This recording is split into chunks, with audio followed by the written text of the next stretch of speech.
አዎ በቃ ልጅ እንውለድ ማለት ነው እንደዚህ የሚያደርገው? ከፈለክ በቃ ይቅር እንውለድ። እሺ አቤል ቆይ ምንድነው የሆንከው? ምንም አልኩ። አይ የሆነ ነገርማ ሆነሃል፣ ንገረኝ። እያለቀሽ ነው እንዴ?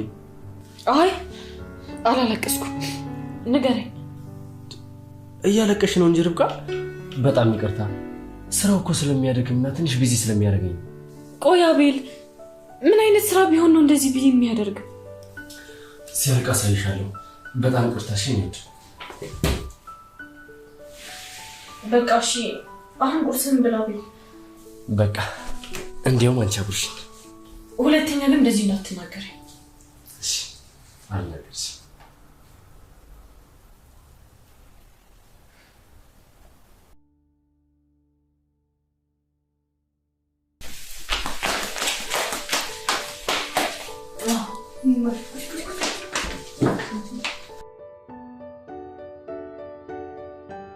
እንዴት ነሽ ርብቃ?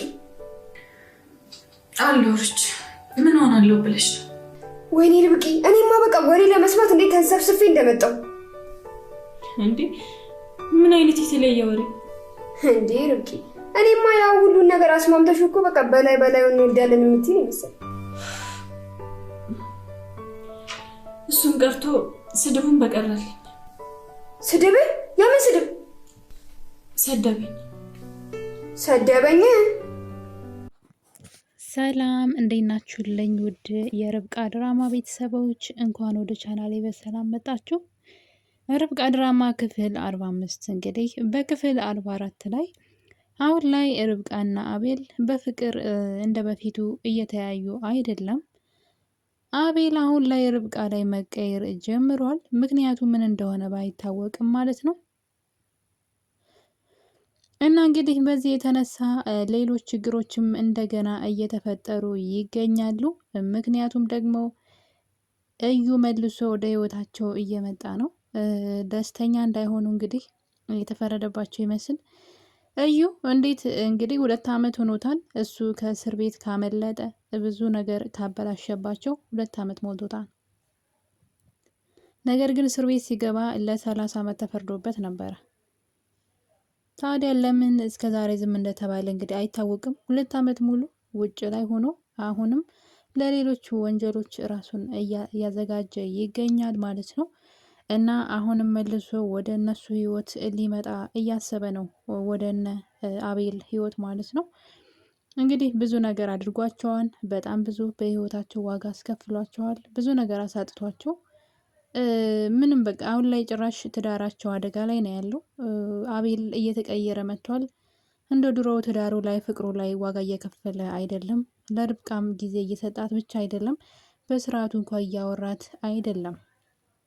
እና ርብቃ ደግሞ ልጅ መውለድ አለብን እያለች በተደጋጋሚ እየጠየቀችው ነበረ። እሱ ግን በፍጹም ይሄን ነገር ማድረግ እንደማይችል ወይም ደግሞ ጊዜው ገና እንደሆነ ከቤተሰብ ንብረት ባለፈ የራሳችን የሆነ ነገር መያዝ አለብን እያለ ስታወራው እንኳ በስርዓቱ አለማውራት ማለት በጣም ከባድ ነው። እንግዲህ እንደዛ ዋጋ ከፍለው አብረው እዚህ ደርሰው ማለት ነው።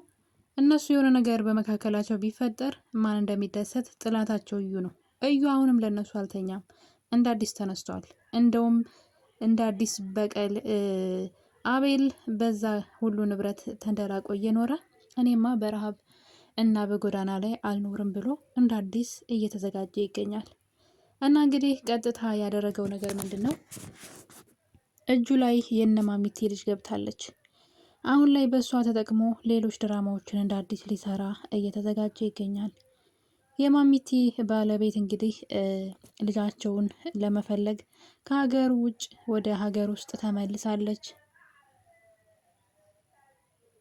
የሚል ወሬ ስለሰሙ እሷን በመፈለግ ላይ ይገኛሉ። ነገር ግን መረጃው ሲደርሳቸው አንድ ነገር የተሳሳተ መረጃ ነው የደረሳቸው።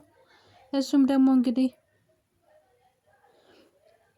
ልጅቷ የሄደችው ጀርመን ሆኖ እያለ ለእነሱ የደረሳቸው መረጃ ግን ልጅቷ የሄደችው አረብ ሀገር ነው የሚል የተሳሳተ መረጃ ነው። ምክንያቱም ደግሞ አባቷ መንገድ ላይ ይገናኛሉ።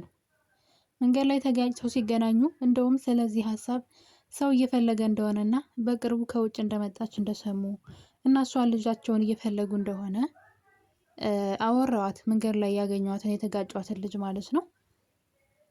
እና ልጅቷ እንግዲህ ከእኔም እኮ በቅርቡ ቤተሰብ ፍለጋ ከውጭ እንደመጣች ስትነግራቸው ከየት ነው ብለው ጠየቋት። እሷ እንግዲህ ከአረብ ሀገር ነው ወይ የመጣሽው ሲሏት፣ አይ እኔ እንኳ ከሌላ ሀገር ነው አለች።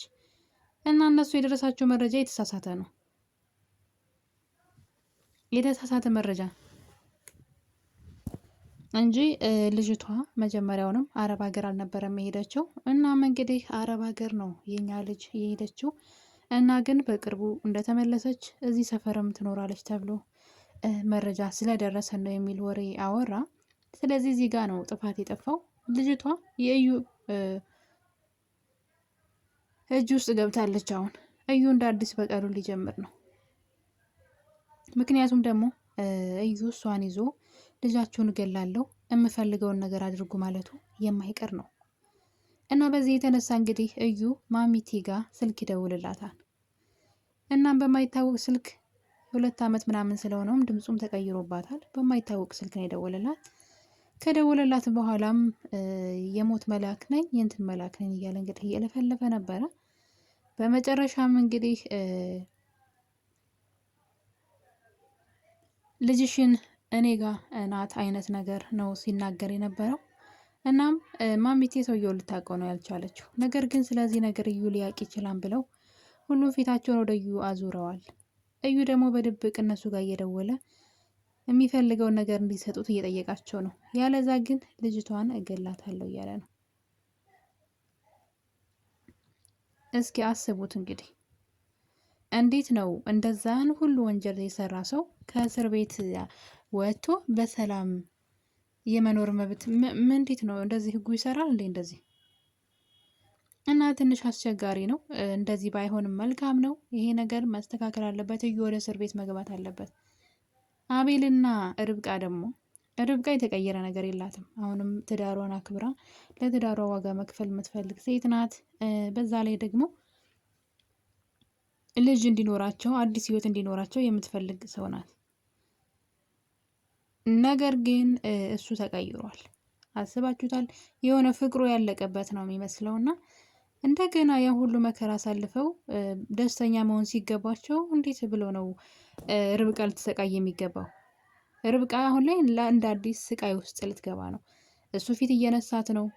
ከእሷ ጋር መሆን የሆነ ያስጠላው ነው የሚመስለው እና ይሄ አግባብ ነው ብዬ አልልም። እንደውም የተፈተኑ ሰዎች ስለሆኑ አሁን ላይ ደስተኛ ሊሆኑ ይገባ ነበረ። እንደዛ ግን እየሆነ አይደለም። እንግዲህ አሁን ላይ በጣም ለነሱ ከባድ ሆኗል። ርብቃ በጣም እየተከፋች ትገኛለች። በስርዓቱ እንኳን ሊያወራት አይፈልግም እና ይህን ችግር ያመጣው ደግሞ ርብቃ ልጅ እንውለድ ማለቷ ነው። አቤል የቤተሰብ በጣም ብዙ ንብረት አለው። የራሱ ያፈራው ባይኖርም ማለት ነው። የቤተሰብ ደግሞ እሱ ብቻ ነው፣ የእሱ ንብረት ነው እና ምን አይነት ገንዘብ ቢፈልግ ነው? ተጨማሪ ገንዘብ ያስፈልገናል፣ በቤተሰብ ገንዘብ ብቻ መኖር አንችልም ብሎ ይህ ምንድን ነው? አልጠግባይ ምንድን ነው በልቶ ይተፋል ይባላል። እና እዩ ያለበት ሁኔታ አሁን ላይ እንደዚህ ሆኗል። ርብቃ በጣም ተከፍታለች። ጭራሽ ባህሪው ሁሉ ነው የተቀየረው። በነገራችን ላይ ባህሪው ሁሉ ምንድን ነው ያላት? ይህን ነገር እሷ ጠይቀው ነበረ። ልጅ እንውለድ የሚል ሀሳብ ስታነሳ ነበረ እሷን መጣላት የጀመረው እና ከዛ ባህሪው ይቀየራል። አያወራትም፣ በስርዓቱ አያማክራትም። ሁሉንም ነገር በግሉ ነው የሚያደርገው። እና እንግዲህ ምን ተፈጠረ? ርብቃ ጠዋት ትቀሰቅሰውና ተነስ ቁርስ ብላ ትለዋለች እንደ ሚስት። እድለኝነት ነው፣ እንደዚህ የምትል ሚስት እኮ የለችም አሁን ላይ። እና እሱ እንግዲህ እነሳና ስንት ሰዓት ነው ይላታል። ሰዓቱን ስትነግረው ነበረ። እንዴት እስካሁን አልቀሰቀሽኝም? እንዴት ሰዓት ሄዳን ብሎ እሷ ላይ ይጮህባታል። ወይ አልነገራት ምን ታደርግ? እና እንግዲህ ምንም ነገር አያማክራትም። በራሱ ነው ሁሉ ነገር የሚያደርገው። ነገር ግን ልክ ስራው ሲረፍድበት እሷ ላይ ነበር መጮህ የጀመረው እና በዚህ የተነሳ እንግዲህ እኮ አላውቅም እንዴት ነው ብላ መልስ ሰጥተው ነበር። እና አንቺ ደንቆሮ ነሽ አታይም ሲላት ነበረ። ነው በጣም ነው የሚያስጠላው። አስቡት፣ የምትወዷትን ሚስታችሁን እንደዚህ ቅስም የሚሰብር ያው ሴቶች እንደዚህ ምንድን ነው ማለት የሆነ ቶሎ ነው አይደል የሚከፉት የምንከፋው በሚል ይስተካከል። ሴቶች ቶሎ ነው የሚከፉት፣ ቶሎ ነው የሚመለሱትም፣ ቶሎም ነው ደግሞ የሚከፉትም እና ስለዚህ ቶሎ ልቧን ነው የሰበረው። ለጊዜው ከሱ ፊት ይቅርታ በቃ ምናምን ብሎ ሲያልፋት የሳቀች አይታችኋት ከሆነና እሱ ከቤት ከወጣ በኋላ ግን ልቧ ላይ ነው የቀረው። በጣም ነው የተከፋችሁ፣ በጣም ማለት ነው። እና ለምትናገሩት ነገር መጠንቀቅ አለባችሁ ብዬ አስባለሁኝ። እና የኔ ውድ ቤተሰቦች እንግዲህ ርብቃ ድራማዎች በአዲስ ምዕራፍ ነው የመጡት። በነገራችን ላይ ምዕራፍ ማለት ይሄኛው ከ2 ዓመት በኋላ ብለው የመጡት ምዕራፍ እዩ እንደ አዲስ በቀል የሚጀምርበት ወንድሙ ላይ ነው። ይሄ ነገር ግን ቢቀር ጥሩ ነው። ወንድሙ ነው እዩ። ምን እስከ መቼ ነው ወንድምና ወንድም በቀል? ለማያገኘው ነገር የወንድሙን የሆነ ነገር ሁሉ አሳጣው። ቤቱን እሺ ያሳጣው ችግር የለም ተመለሰ። አያችሁ ቤቱ አሁን ቢያሳጣው እውነት ስላለ ተመለሰ። ልጁን ማስመለሰ አላስመለሰም። የማይመለሱ ነገሮች አሉና አንዳንዴ እያሰብን ብንሰራ ላለው እና የኔ ውድ ቤተሰቦች እንግዲህ ዛሬ ቪዲዮ እንደወደዳችሁት